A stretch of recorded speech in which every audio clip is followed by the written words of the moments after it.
Can't see you Oh, but I can see you well. You know why? because I blurred my background because I'm smart. Oh, so, well, this is the thing, Jen. We are live, baby. What is shaking? Golden Mike 196 with your boy Marc Cordon. We're talking healing for those of you who are hurting. We are talking about growth after trauma for those of you who are in trauma and looking for growth. We are talking personal stories, and we are with the Zenerjen herself, the horse whisperer herself, a person who's been through the ups, the downs, the all-arounds of life.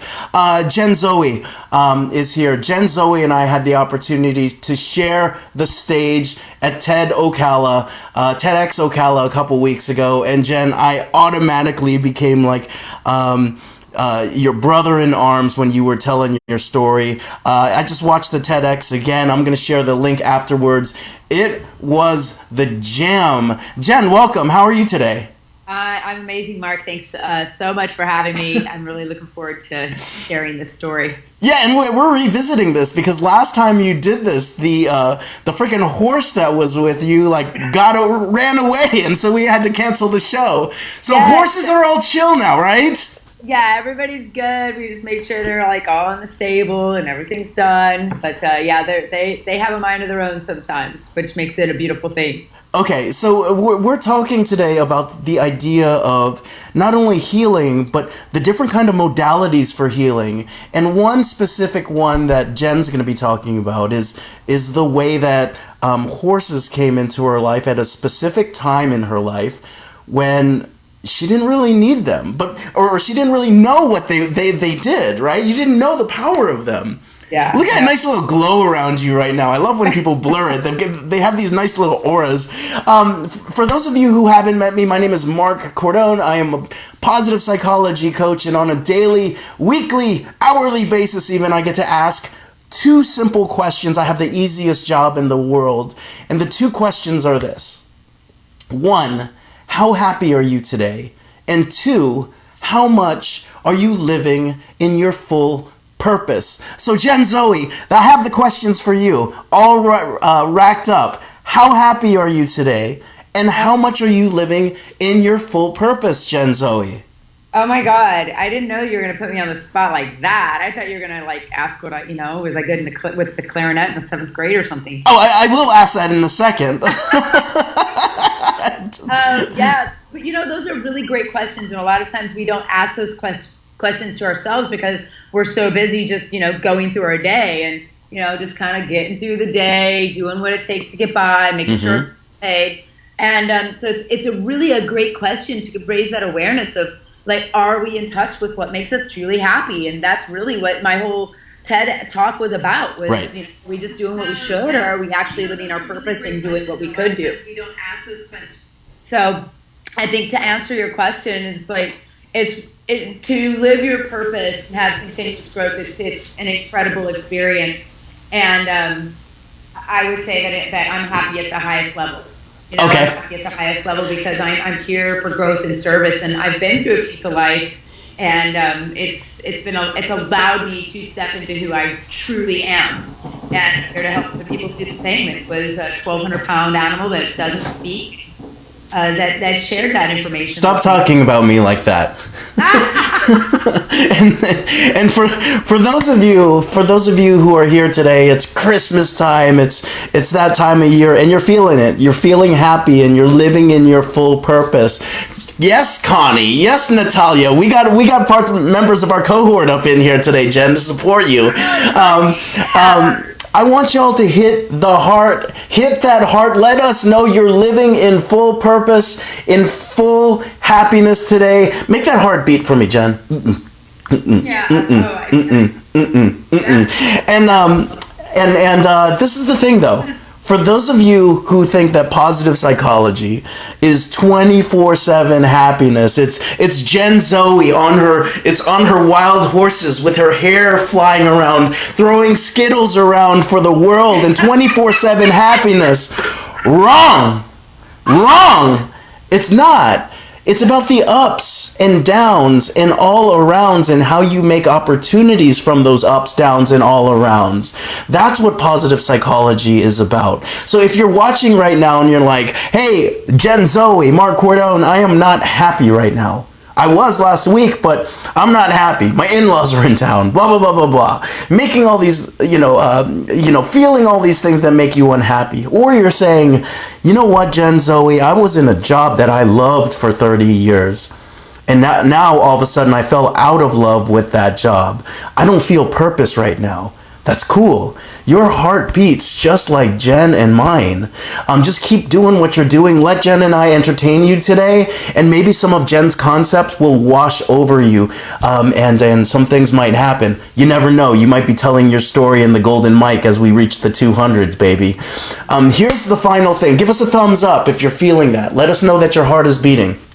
Here's the final thing. For those of you who believe in hope, and not by this type of hope where you're like, oh, Jen, Zoe, I want you to come on your horse and make all my dreams come true and deliver me a Lamborghini so I can drive the little children of Ocala around. That's a different kind of horsepower, Mark. That's a different type of horsepower, right? No, that's empty wishing. Hope is where you can actually vision your future and then start taking active steps to march towards that. And that's as powerful. That's as powerful as IQ and EQ. If you're hopeful today, give us a wow face. There's another button down there. It's the wow face, and I want you to hit it. Jen, Zoe, you don't have the right to hit the wow face because you and I are going to make the wow face right now. Ready? Okay. 1, 2, 3. Wow face! Oh, it's the cutest wow face ever, Jen, Zoe. So given all of that, even before we talk about the horse-powered healing and you playing clarinet when you were 7, when I ask you what's your story, what first comes up? What's your story, Jen?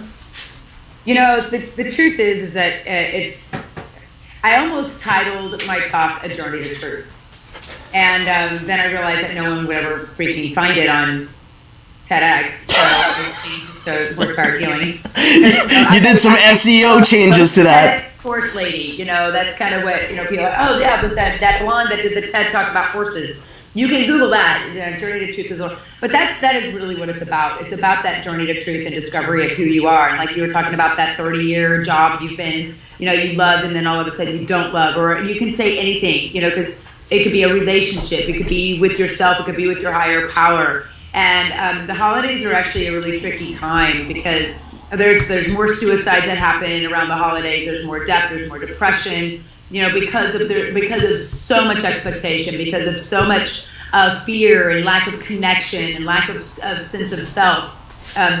Last year, I spent Christmas with my horses. Year before that, I spent Christmas with my horses. And I really am okay with that. And because I spend time with my tribe and time with my people every single day, and it's about what is important to you. When was the last time someone truly now listen up, y'all. If you're listening in, yes, I did just say y'all. I'm from Southeast Missouri. Thank you. So listen up. When you are ask yourself this, ask yourself this question. When was the last time someone asked you what was truly important to you? What you truly desired? When was the last time somebody asked that without the feeling of an expectation of you giving them something in return? And truly, openly, and benevolently, and empathetically, and compassionately ask with a deep listening heart, what do you want? And that's what happened with me. It's like I was just slogging away through life, doing what I should. Go to school, get a job, get a pension, sick leave, annual leave, good vacation, paycheck, right? And that was so not me. It was killing me. And, we do that a lot of times in life, or we're doing what we should do. And what happened was that I was around this horse, and he never asked anything except, hey, how you doing? He didn't care if I had, makeup on or hair done, or if I had had a bad day at work, or, If I had work, nothing mattered with that. And a lot of people, and then you can go on, and I don't know if we're jumping right into this, but I will. Of course. People say, well, why horses? Well, I get that with my dog and my iguana and my goldfish. Great. I applaud you. The connection with animals is real. It's without judgment and it's without ego. But here's the truth, Mark. Here's the thing about horses. They're prey animals, and we're predators.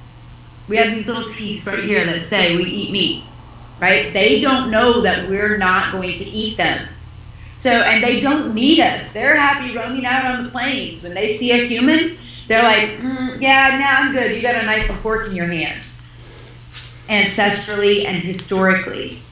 So when you look at it and you can connect with one of these animals as the ultimate prey animal and nature in its finest form, and as we show up as the apex predator with full of ego and expectations and wants, and the 7 deadly sins and everything that goes along with this package of being a human on this planet. And you can connect with that animal that has no ego, that is a pure reflection of who you are and how you show up. And there can create that harmony and unity together with no expectation and just peace and serenity. You can take the courage to have connection. Because there is no expectation. Now, how were you first introduced to horses in general? Were you raised with horses, or was it something along the lines of like you were at a place in your life and you happened to meet someone who had horses? Like, how did this become a thing for you to have a relationship with a horse? I love this question. Yeah. How deep you want to go here, Mark? Huh? And how much time do we have? We got time, baby. Well, my very first experience that I can remember as a small child was actually being on a Budweiser Clydesdale, and it was my earliest childhood memory. And my mom, I called my mom one day and I recounted the experience, and she said, "Wow, you were about 3.5." And I was like, "Really?" She said, "You have a crystal clear memory of that day. It was so powerful." And I was sunk. And my father, he built a barn that instead of a dollhouse when I was a little girl. So I had the little plastic horses that went in the barn. Oh my God. To this day, he still regrets doing that. But at the same time, it was just like, it was ingrained in me. But I didn't have horses until briefly when I was a young adult. And then again, once when I was, now here's where the story gets interesting. There was a barn near where I lived, and I drove by it every day, and I would look out in the field, and I would see them doing their jumping and like looking beautiful in their little coats and little cute pants and all this stuff. And I'm like, oh, I want to do that, right? And then one day, and looking back on that whole experience, it was one of those things that was just straight up serendipity, straight up just like a voice from God said, "This is what needs to happen." And I said, if I could quit smoking cigarettes, and just even the thought of like any poisoning my body that way these days is ridiculous, but it really helped me also understand that you can change anything. Mm-hmm. Quitting smoking is not easy, and I quit that day, July 31st, 2004. Now, the truth of it is that it was like 4 a.m, and I was my now ex-husband, he was out of town, and I was just like, I was so miserable. I was just like, I was in my house counting spiders, Nice. Like, what am I doing every day? What am I doing with my life? And so I said, if I can quit smoking for 90 days, I'll reward myself with a horseback riding lesson. And I was really, looking back, it was really a time in my life where I realized I had bigger problems than just cigarettes. I had some deep-seated beliefs about what was real in life that I needed to really work through and pull. And so I started getting into riding, and I started taking horseback riding lessons. And a friend of mine that I had been friends with since my sophomore year in high school, he and I met at a camp. It was like this one time at band camp, I met this guy from Australia. And true enough, true story, he lived in Tasmania, Australia. And his girlfriend was dragging him to some natural horsemanship training thing. And I was like, what's that? And he said, you know what? Just look it up. I'm not, I didn't even know. So I stood up and I saw this horse jumping the fence, and I saw this woman, and it was just like grace and beauty and the mountains in the background. And all I'd been doing was like this poor old lesson horse, just, kicking to go and like pull on the reins. And I mean, I was enjoying it, but I knew there was something more to this. And I realized that it was about connection. I realized that it was about relationship. I realized that it was about like digging deep in the truth of who you were. And as I got into this form of training, I was like, wow, holy shit, this is can I cuss on here? Because I'm gonna. It's too fucking late. Lies, mine, mainly mine. So that's what happened. And then fast forward several years later, I went to my first personal development seminar. It happened to be a Tony Robbins experience, for those of you who know who that is. And I walked out of that seminar, and I walked on the fire, and I did all the stuff. And I said, holy crap, what he does with people, I do with horses. It's the same thing. It's about building rapport. It's about establishing respect. It's about reinforcing through a common language and developing this relationship that just refines into this beautiful thing. And I said, that's it. I have to bring these two worlds together. And that's what I knew. I knew that there was something to do with like how you could develop yourself through these horses. And then a few years later, I woke up to a Facebook message, and this is in my talk actually. I woke up to a Facebook message to find out that my former husband was doing some things he shouldn't be doing, and sure enough, he was indicted for theft and fraud, and my lifestyle of horses and travel and everything we've been doing, it was like he was a little Bernie Madoff, if you know who that is. Mm-hmm. Like, it was just like one of those situations where I just was like, okay, well, I guess everything that I thought was real was a house of cards. Mm-hmm. And it crumbling down, and I was like, man, here I am, I'm trying to do what I should, I'm trying to stay in this marriage, I'm trying to make things work, and it took me forever to graduate from school, and I'm fighting. I felt like the salmon swimming upstream, and we all know what happens to the salmon. Yep, it dies, baby. It dies, right? It swims upstream to die. I'm curious about this. There's so many different ways that I can go, and I'm gonna go in a bunch of different ways here. But I am, if it's cool with you, I want to explore a little bit, sort of that cigarette moment that you had, and when you said to yourself, I've got bigger problems than cigarettes. Like, what was it that you were acknowledging at that point? I was acknowledging that I was fulfilling my fears in artificial and unhealthy ways. Okay. I was just, I was binge drinking. I was just out of control, like inside, and you would never know it on the outside. Yeah, and so there must have been some sort of self-soothing or self-medication. From that self-medication, there must have been some sort of hurt person, hurt girl, hurt child still. Yeah, that's great. And that's great. Perfect. I'm super happy you brought that up, because you hear the phrase hurting people hurt people, or hurt people hurt people. Yeah. Well, sometimes that hurting person that hurts someone else is you hurt yourself, and you don't even realize that that's exactly what you're doing. You're just trying to get through the day, and when you're swimming upstream, you're just trying to get past the next sharp rock. Yeah. And when, however, you realize you're going in the wrong direction, when you can turn around and just flow with it, it's like, don't hustle, ladies and gentlemen.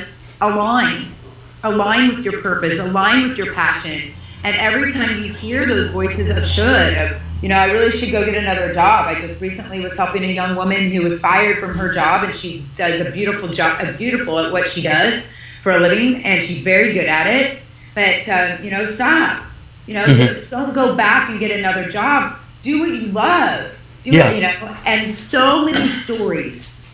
Every single time you try and get in alignment, the stories come up. They come up from your ancestors. They come up from culture. They come up from your parents. They come up from your friends, your spouses, your children, the people you work with. There's certain people what I'll ask nutrition advice on, but don't ask them about their relationship, because it's considered the source, right? So you're listening to the words of people that are telling you, are they sharing their story from a place of fear? one of the things, and some of us have all heard this phrase, don't cry, and you better stop crying, or what? I will give you something to cry about. Something to cry about. Yeah. Absolutely. Now, are they telling you that your feelings don't matter? Probably not. But my father said that to me a lot. And I realized it took me years to realize that he was just saying, hey, young little person that I'm trying to keep safe. It's a big, great, scary world out there. And if they catch you crying, the wolves will eat you. Yeah. Yeah. So don't there's a big, scary world out there. And if you think that's bad, you better get out, you better see what's out there. Yeah, right? Absolutely. It's a protection. And so many of us have heard that. Yeah. Don't cry, don't show your emotion. Absolutely. And then when we're in our 40s or 30s or even 20s, when it's appropriate to cry, we still suppress it, because any form of crying still brings out that sort of childlike us in us, that it's wrong to express ourselves. That's what I was crying about. I probably didn't even have a clue what I was crying about. Right. So young, and they're standing there holding you, saying, stop crying. I mean, that just boom. It's like the finger in the light socket. Where do you get that? That's one of those one-time learning experiences. And Marc, here's the beautiful thing that I get so passionate when I start talking about this work. The work with the horses is incredible because two things. One, they are a precocial species, and we are an attritional species. Those are 25-cent words to mean, hit the ground running. You heard that phrase? Let's hit the ground running. When a horse or a prey animal, giraffes, gazelles, zebras, are born and they hit the ground, they are born knowing everything they need to know that they will need to know as an adult. They are full faculty learners at birth. Now, as we are an attritional species, which means we're developmental. We don't know how to control our bowels and run and speak and do all of the things. We don't develop those skills and habits until years later. So as a developmental species, communicating them with a precocial species, those are two, again, a dichotomy that creates this incredible polarity and a yin-yang experience. So how does that contrast with the precocial and the nutritial bring out a sort of healing power? Oh gosh, because as we develop, because as a precocial species, they know everything. And then the second piece of it is that they have learning experiences, and they learn about 7 times faster than a human. We may be more intelligent, but they're smarter. Trust me, I have a horse in my barn that can outsmart 6 grown men. I've seen it. Right? So I'm like, ooh, we'll come over here. We'll go over there. Dude. And so creative. We use our intelligence as leverage over animals that have a different kind of smarts, right? So the idea behind that is that this healing work and these horses, how we learn how to communicate and develop leadership. You want to be a strong leader? You want to lead a CEO of a company? Come play with my horse Dante. Come lead Maverick in a way that doesn't scare the crap out of me. Learn how to adapt your leadership, communication, and relationship styles to the ones out there. This is a total experiential encounter. And that's what I love about this work, is that when you go out and lay your hands on a horse, and we can get into the spirituality of it as well, that when you go out there and you see the way they move and you understand how you're communicating and how they're showing up, it's a pure reflection of you. And a lot of times in our relationships, we say, you know what, if he would just stop doing that, then I would do this. If that man never bought me flowers, maybe I would X, Y, and Z, right? So we become the victim. We become the victim instead of being empowered. We are coming from effect rather than cause, absolutely. So you look at it from the perspective of, if you say that phrase, if, then, in a relationship, you're toast. Yeah. There's absolutely no love involved in if-thens. I am curious. You really are the first person that's worked with horses that's come on the show. I've definitely had humans that can pick up on other human emotions. How are horses with picking up on the emotions, because you're talking about they're complete reflections of us, right? So I'm thinking if I'm coming in with limiting beliefs, or even more so, I'm coming in scared, they're gonna totally feel that. Is that's a great question. Dogs smell fear, horses smell fear. All right, it's different. It's different with the horses, and let me tell you why. When I have a client that comes to me and they say they have a high tolerance for pain, I go, oh crap. You already cursed once. I mean, like you might as well like fucking open the floodgates, mama. Now all of a sudden you're holding back on me. What is Maverick sitting out there telling you not to curse? Yeah, but it's the truth. I'm like, they have something. They have a high tolerance for pain. That means they wait for the universe to punch them in the face before they. And horses are fine-tuned and very tolerant, which creates a little bit of a paradox. Some horses are super tolerant, and you can just bop all over the place, and they don't do anything. Yeah. Well, guess what else? When you try and get them to do something, they still don't do anything because you're bopping all over the place. If, however, you end up with a horse that's very sensitive, you can't bop all over the place or they will leave the planet. So you have like this incredible, I have 4 very different personality horses. Think Myers-Briggs or Wealth Dynamics or disc profiling or strength Enneagram. Pick your profiling. Think personality profiling with horses. And how it works is when you come out there, one of the horses will actually resonate with you at a higher level than the other ones.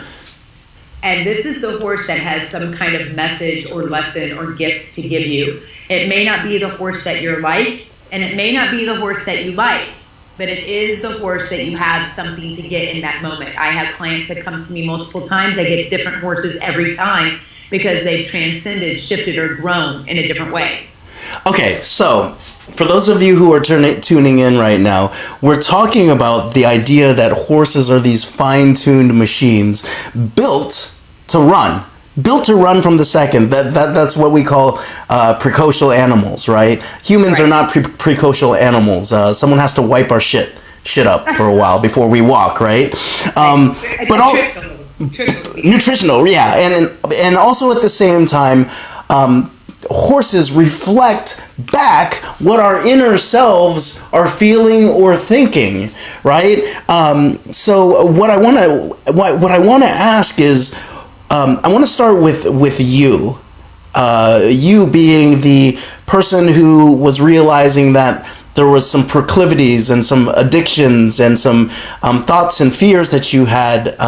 You who felt like you were swimming upstream, you met a horse, and how did you know what the horse was reflecting back to you? I mean, is that a horse whisperer thing, or is there a how do you learn from the horse, or what it's trying to teach you? That's actually a really tough question. Mm-hmm. It's different for everybody, and that's why, you know what, I'm super happy I'm on here, because this shit's freaking hard to market. Like, how do you know, how do you learn from a horse? Okay, it's different. You would have a different experience than Susie, than Mike, than Bob, than Sarah or Billy. Everybody's going to learn differently from the horse. Some people are visual learners, auditory, kinesthetic. We even bring in essential oils. We bring in different forms of energy healing work that we use with the horses, because I want you to visualize like the auras that you have around you. This may be metaphysical for some of you people out here, but it's real. Nikola Tesla said it best. He said, in order to understand the universe, you must understand vibration, energy, and frequency. And we all have those things. Mm-hmm. And everything is energy. So when I talk about, I don't even like the word pressure, because one of the phrases I learned as a horseman was, the pressure motivates, the release teaches, which means the pain motivates, the pleasure teaches, right? So I don't like that, but when you have an energy exchange and there's a flow that it took me actually getting into personal development to realize that what I was doing with horses was having such a massive effect on people, and that the healing power that these animals can have is unique to each individual experience. And whether you're looking to, I've had people have changed their entire business models after coming in and experiencing this, because they realized that they had hired a bunch of mini thems and little minis in their business, and that doesn't build a team. They got 20 Dantes trying to run the show, and they need a Bella, a Maverick, and a Trace. You know, so they need a couple of people that are really good at writing copy or whatever. So, and the same thing with relationship. You know, I've had people leave their relationships as a result of being in my program. I've had people go, oh my God, I've been fighting this woman for 20 years, and let's go make babies.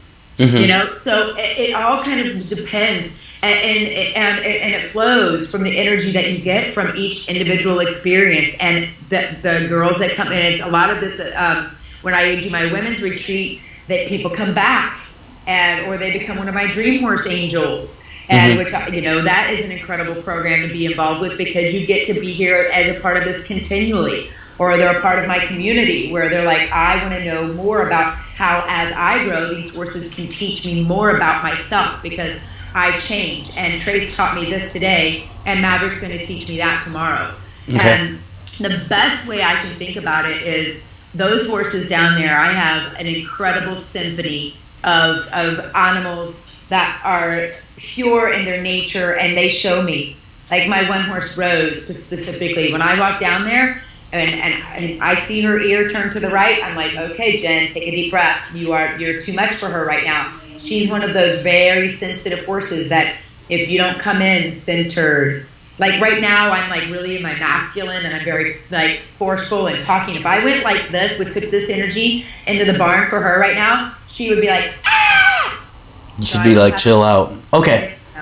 Yeah, and you know, by the way, we have a very diverse audience here. It's super cool. So we run the gamut when it comes to folks who believe in vibrations, folks who don't believe in it. So I am going to take the role of maybe devil's advocate right now, right? And how much do you know that it's the horse that's a part of the intervention, and not the human themselves getting themselves out of the maybe shitty situation that they're in, and putting themselves into like a position of receiving, putting themselves into a position of maybe theta waves. That's like when we go on a hike, and all of a sudden, like, it feels like we're having these God moments.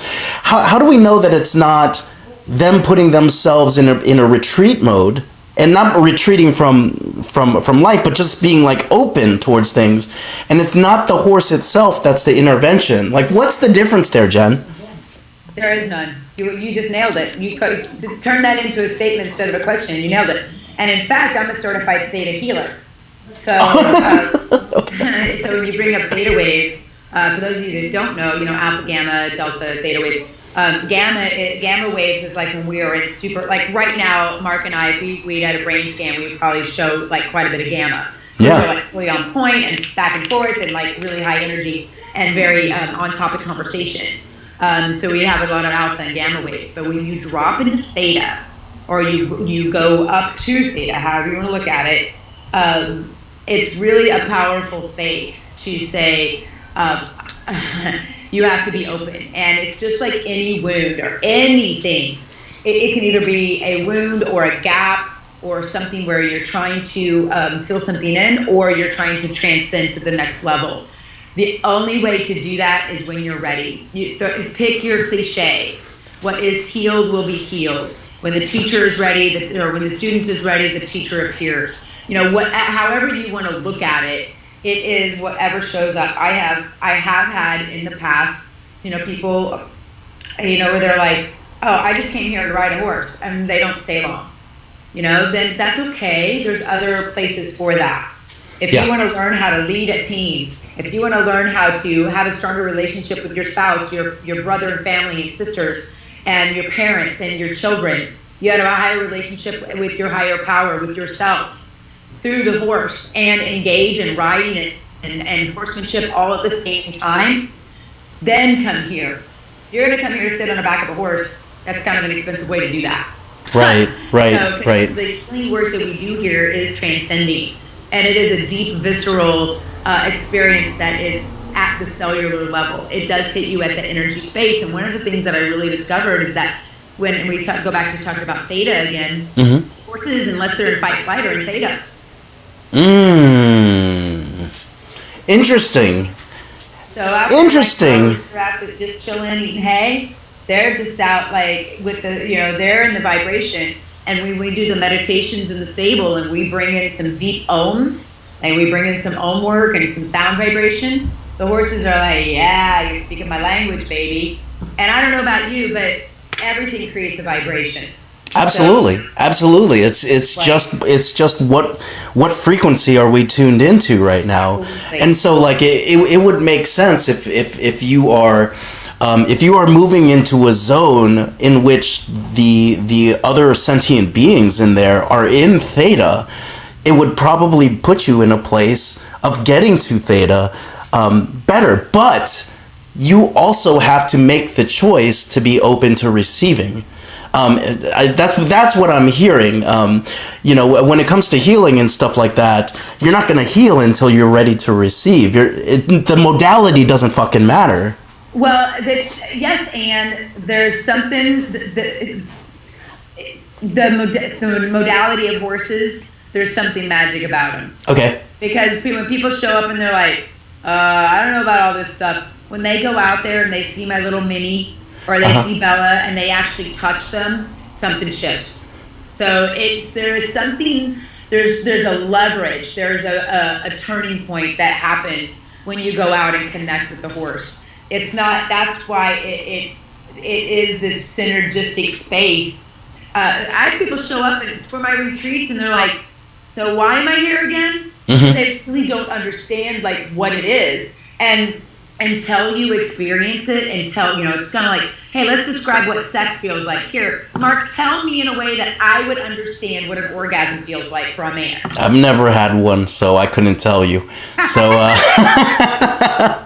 but a really good actor. Yeah, but one of the things. How do you describe those things? How do you get the communication across to somebody about what a 1,200-pound animal could teach you about your mother that's passed away, your father, your family, and not only that, your business, because how you do the little things is how you do everything. And when you understand the truth being that the horses can feel like if you can touch the back of your hand and feel the hair on the back of your hand with your finger without touching your skin, so can a horse. A fly lands on them and they twerk that part of their body like freaking Miley Cyrus. Out there feeling you before you even touch them. Talk about what you've seen when you've had clients come in. Like you've already talked about, you've had some people come in, they want to change their business model up or their relationship up. What else have you seen as a result of folks coming into your your beautiful place over there in Florida and having this experience? Because it's absolutely right. You could create an entire book of experiences and blah blah blah blah blah, but until you've had the sex, you can't really tell the people what the orgasm like. It's awesome, but like. It's great, try it. Yeah, but like, what have you seen, and what have you personally experienced from it? God. Well, I have personally experienced the good, the bad, and everything in between. I've eaten humble pie. I've been like, oh, I'm getting good at this riding shit. Boop, on the ground. I've gone through, some serious piece of life, and in so much that, we go back to the holidays again. After what really shifted me was when I found myself at a personal development experience, back in the Tony Robbins world, whatever. And 10 days from now, I will be celebrating the transcendence of my brother into the future world. He died, right around 3 days before Christmas, y'all. So it's one of those situations, and he died of a drug overdose. And it was like, well, how can where's the gift in that?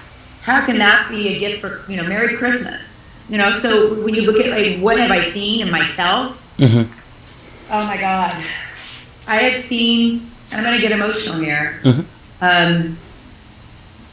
I've seen the growth of a scared young woman that felt like she was a disappointment to herself, the people she loved and cared about, and even to God. Transcend into a servant leader for people and horses from all walks of life and all parts of the world. That's what's happened in my world. Hmm. And that came as a result of having swum upstream for too long.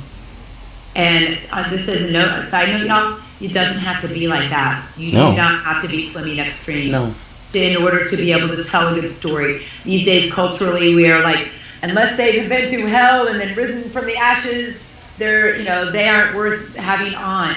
No, grace, ease, and joy is where it's at right now. That's where we're going in 2020. Grace, ease, and joy.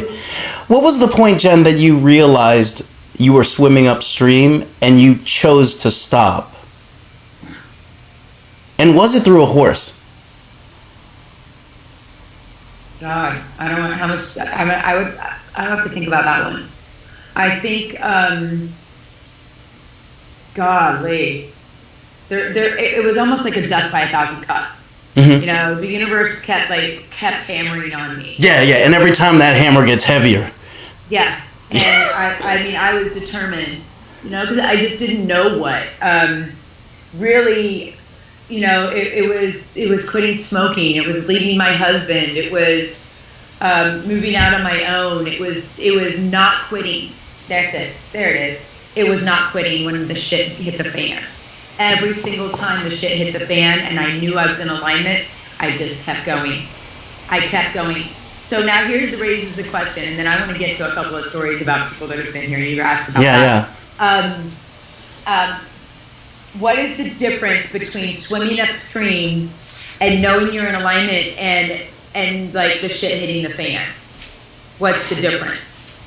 Are you asking? Oh, okay. For me came when the pain, you're like, fuck it, I don't care.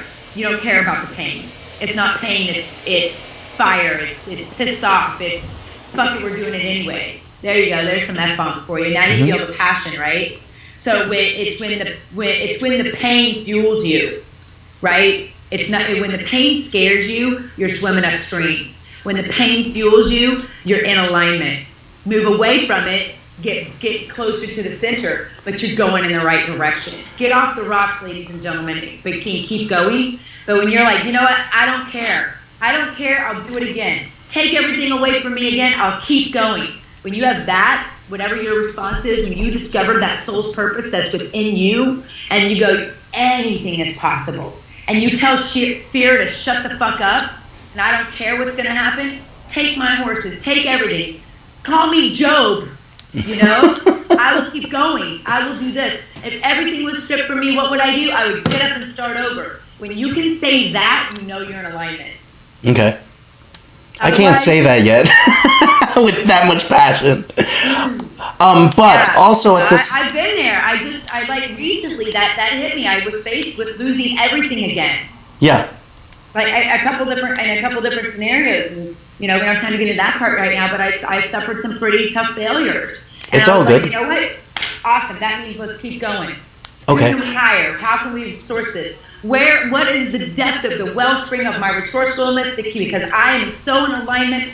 Channel through me, source. I'm here. Use me, God. So let me ask you this. You talked about pain as being sort of this source that we can either derive from, run from, lean into. Can we do all of this without pain? Yes. What does that look like for Jen and her horses and the clients you serve? Redefining the meaning of what pain is. Okay. Have you gone through that where you've redefined the meaning? Oh yeah. So define pain for me now. Pain, it was like, cool. It's like getting fired from your job could be a painful experience. Sure. Or it could be like, woohoo, freedom. Yeah. Yep. Right? So it's just like how you redefine it. It's like it's how you define what is thrown at you. That's amazing. Oh, in the toilet. Yeah, the phone's got a better camera, right? I don't have the money for the phone. That's okay. When you know you're resourceful and you're in alignment, the universe, it conspires for you and goes, hey, somebody's going to give her a phone. Something's going to happen. Something will happen and show up for you. Sure. And that's amazing to know that, you know, to quote a book, the universe has your back. Because suddenly what I'm hearing is there's a distinguishment between pain and suffering. And you can choose not to suffer and understand that this pain or whatever it is that you feel or that you put judgment on is just part of the growth cycle in your life. It's an attachment to fear. Pain is a negative attachment to fear. Love it. And so this will take you to a couple of, I will never forget one of my clients, all he had to do was ask Dante. Now let me describe Dante for a moment.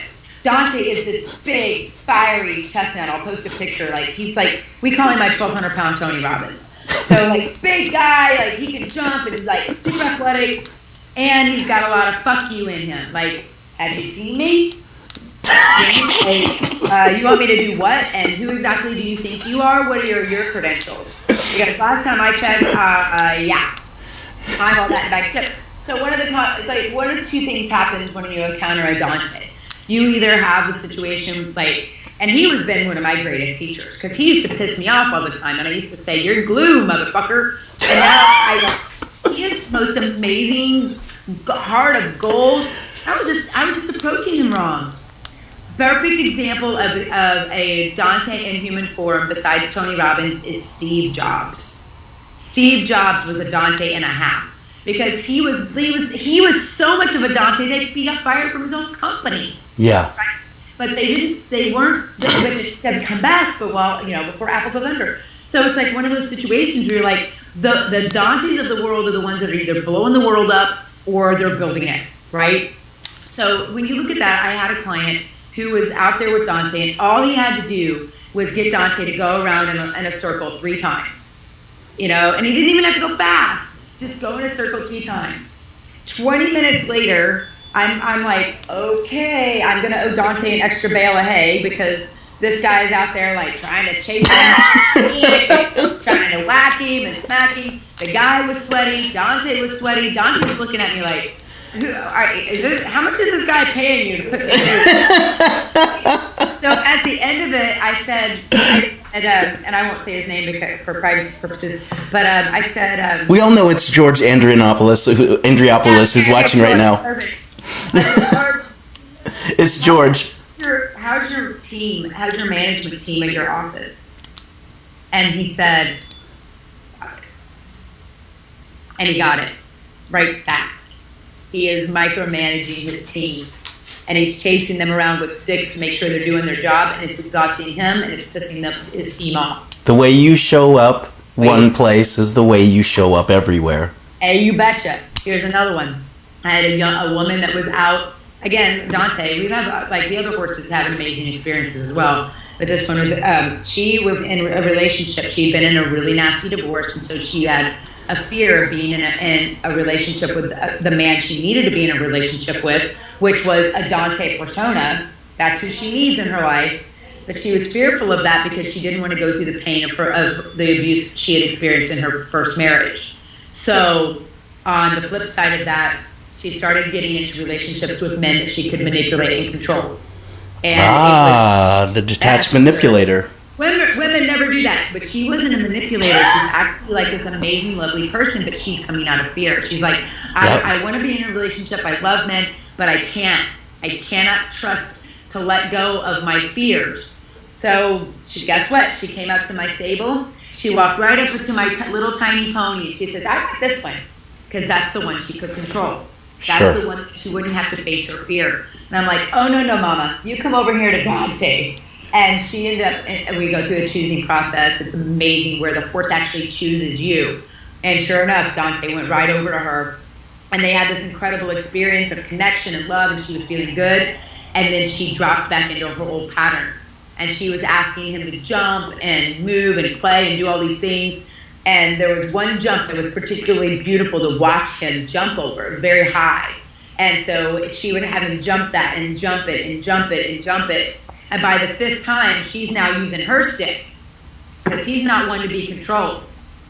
You can't, a real man, you cannot control, ladies, and don't try. Do not try to control your man. If you try and control your man, you are turning into one yourself.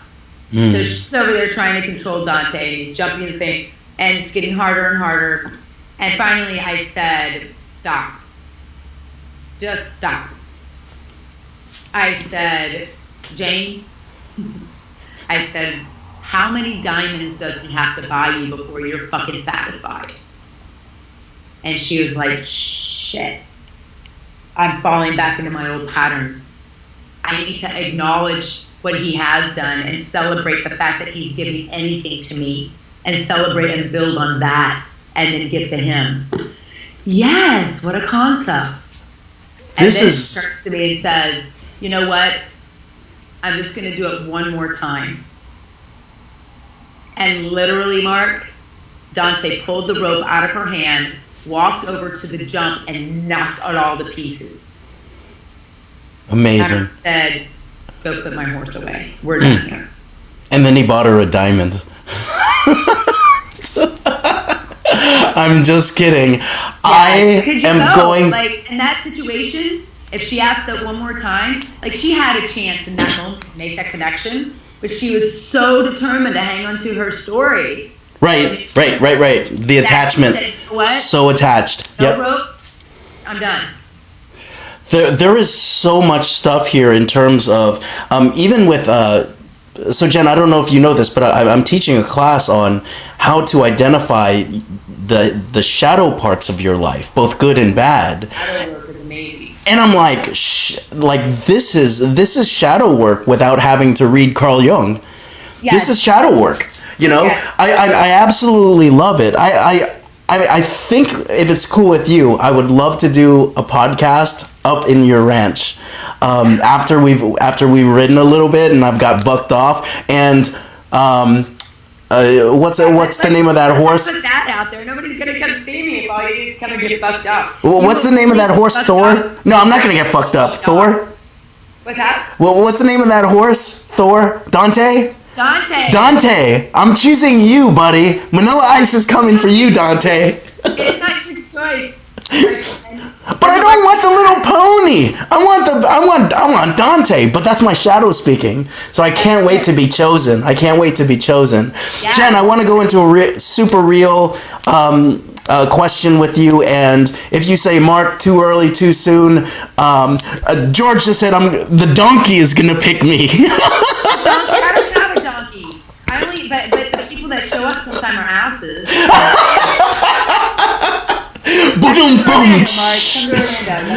So Jen, this might be too soon, but like, you just made a connection with somebody, right? And they just blew you off this week. You know, we were talking about it before. Oh, yeah, no, bring it on, baby. Yeah, you just made a connection with some dude. We rescheduled the Golden Mic, or we didn't know if we were going to do the Golden Mic because he was supposed to go down there. And was this the first time you two were supposed to meet? Yeah. No, we met earlier this week. Okay, so you guys had met, and then you guys met earlier this week. He was supposed to come down. What did the horses teach you, or what did you learn from the horses about this experience right now, today, with this guy that blew you off? Like, don't ignore red flags. And like, at all, period. One red flag. It is how when it shows up. This is the deal. Once, what are they? Anyway, go back to cliches. Fool me once, shame on you. Fool me twice, shame on me. Right? So it's the same, and it's the same with horses. They're pattern animals, and 1, 2, 3, many. We get to that third time, that horse is like, peace out. It's a habit. It's done. So you look like I'm constantly looking for patterns, and what I realize is that patterns show up in people just as much as if you read Charles Duhigg's work, The Power of Habit, it's the same thing. It's not even our stuff. It's our ancestor stuff. It's past generation stuff. It's past life. It's our soul. However you want to look at it. Sometimes our stuff isn't our stuff. And his stuff and his stuff, that's fine. He can show up, not show up. I'll tell you what, though. The most compassionate people I know have good, strong boundaries, though. But they deliver them with compassion. Like I teach a thing about boundaries, 5 C's of a healthy boundary. It's like you have to be comfortable with them. You have to communicate them. You have to be clear. You have to be consistent with them, and you have to be compassionate about them. So that last one is like being compassionate. You know, if anybody's read any of Brene Brown's work, it really delves into the compassion piece around having a healthy boundary. My healthy boundary is I value my 168 hours in a week at this level. If you do not, that's okay. I totally get it. That is not a problem. However, I'm not going to allow you to disrespect mine. Right? You're lost, motherfucker. That's what she's saying. At all. With Gracie's and Joy. You're lost, motherfucker. And here's the cool thing too. Yeah. We talk about the relationship labyrinth in my program. Like there's a labyrinth and to get to my core, right? And there's a labyrinth for me to get to your core. And where you are in the meantime shows up as friendly strangers or acquaintances or peer or wherever. And it's okay for us to maneuver around within that labyrinth. And we talk about this in depth, and we delve into trust, we delve into communication, and we delve into boundaries at a very deep level, here at my place in Orlando.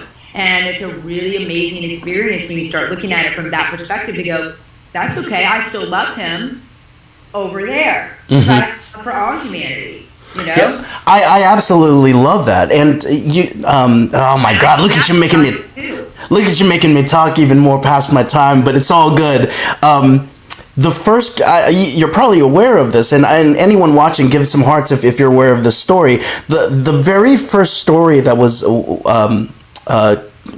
that went to sort of modern Greek philosophy was a story of a labyrinth, and it was the story of a person being in a labyrinth and they couldn't get out. So someone went inside to find them, and they didn't leave any breadcrumbs to get out. And so they got stuck in the labyrinth. And like, essentially what the story was saying is, before you get into anyone else's labyrinth, know your story, know your history, know what you're about, because as you get into somebody's labyrinth, if you don't leave the breadcrumbs, you will get lost in them.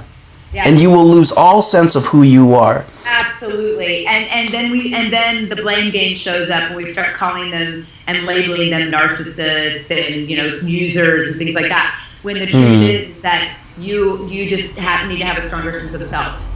And it's real, and that I learned from the horses more than anything. And I don't care what your persona is, like owning that container is so unbelievably important, especially for women.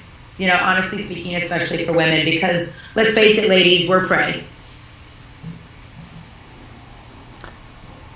Enough said. A mic drop before you've even had the chance to take the golden mic. Jen, I need to have you back on the show if that's cool with you. I mean, we live a hop, skip, and a jump away, sister.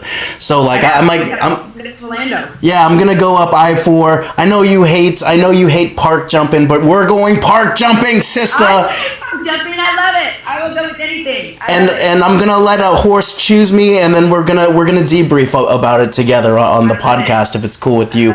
I really appreciate you coming here, and this is the last piece.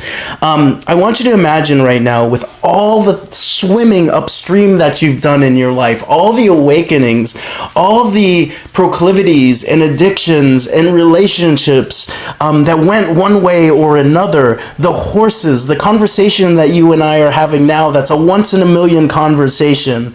And as that conversation is coming to an end, a golden mic is coming down and resting in front of you, Jen. I want you to imagine that this golden mic translates into every language all across this multiverse, and every sentient being can hear it. Now, some people, they're not going to pick up what you're throwing down, but there are a few that are ready to hear what it is that you're about to say. Jen, you have carte blanche on the golden mic, and your golden mic is live now. There is no evil, only a difference in values. So own your truth and have compassion, empathy, and love for everyone else. Jen, I want you to hold that golden mic up. I want you to feel the weight of it. Do you feel the weight? Hold it up. Hold it up. Seriously. Yeah. Hold it. Now smash that golden mic, Jen Zoe. Smash it. We've got a huge budget on the show. Jen Zoe, you killed it at TEDxOcala. You killed it again on Golden Mic 196. We're ending the 100 episodes, the last 4 episodes in style with Jen Zoe. Thank you so much for being a part of the show. Happy holidays to you. Say hi to Dante for me. And the final thing that Jen and I have to say for those of you watching is please share this out to anyone you think might connect with this. And I think a lot of people will if they just sit back and listen to the nuggets that Jen dropped. But the final question that Jen and I have for you is this. If you're feeling happy and living in your full purpose, what is your responsibility to change history for the better? Jen Zoe, Marc Cordon, Golden Mic 196. We are out. You killed it, sister. You killed it. Oh my God.